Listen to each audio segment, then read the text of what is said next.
দেখুন, লক্ষ্মী পুজোর দিন করা এমন ৮ টি কাজ, এমন ৮ টি প্রয়োগ যা আপনাদের ক্ষেত্রে অত্যন্ত বিশেষ লাভ এনে দিতে পারে। যখন আপনারা মা লক্ষ্মীর উপাসনা করছেন, পুজো করছেন, এমন সময়কালে আপনারা কখনো ভুল করেও মা লক্ষ্মীকে তুলসী দল অর্পণ করবেন না। অর্থাৎ তুলসী পাতা অর্পণ করবেন না।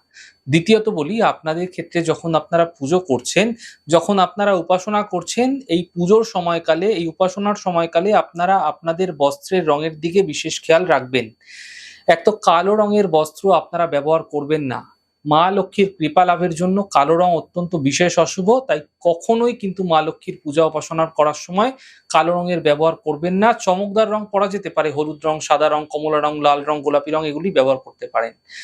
গৃহে আপনারা কিন্তু অনেকেই খুব জাঁকজমক করে লক্ষ্মী পুজোর আয়োজন করে থাকেন। লক্ষ্মী পুজোর আয়োজন তো জাঁকজমক করছেন, সবই ঠিক আছে। কিন্তু একটি জিনিসের ধ্যান আপনাকে অবশ্যই রাখতে হবে।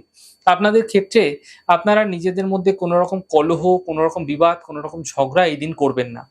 তাহলে লক্ষ্মী পুজোর দিন যদি আপনারা গৃহে কোনো রকম ঝঞ্ঝাট করছেন না, তাহলে মা লক্ষ্মীর আগমন সেটি কিন্তু হয় না। যার ফলে সারা বছর জুড়ে একটা অস্বস্তিকর পরিস্থিতি দেখা যায় অর্থনৈতিক ক্ষেত্রে।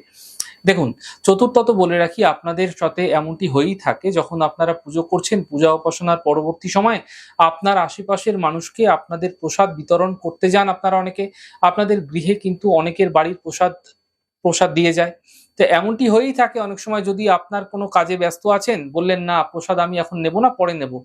এমনটি কখনোই করবেন না। আপনার গৃহে অন্য কেউ যদি প্রসাদ নিয়ে আসছে, অন্য কাউকে দিয়ে হলেও সেই প্রসাদটি আপনারা নিয়ে নেবেন। নচেৎ লক্ষ্মী লাভের শুভত্ব থেকে আপনি বঞ্চিত হবেন। তাই এমনটি হতে দেবেন না, যা আপনাদের ক্ষেত্রে লক্ষ্মীহানি করাতে পারে। এতে গৃহে অর্থাভাব দেখা দিতে পারে।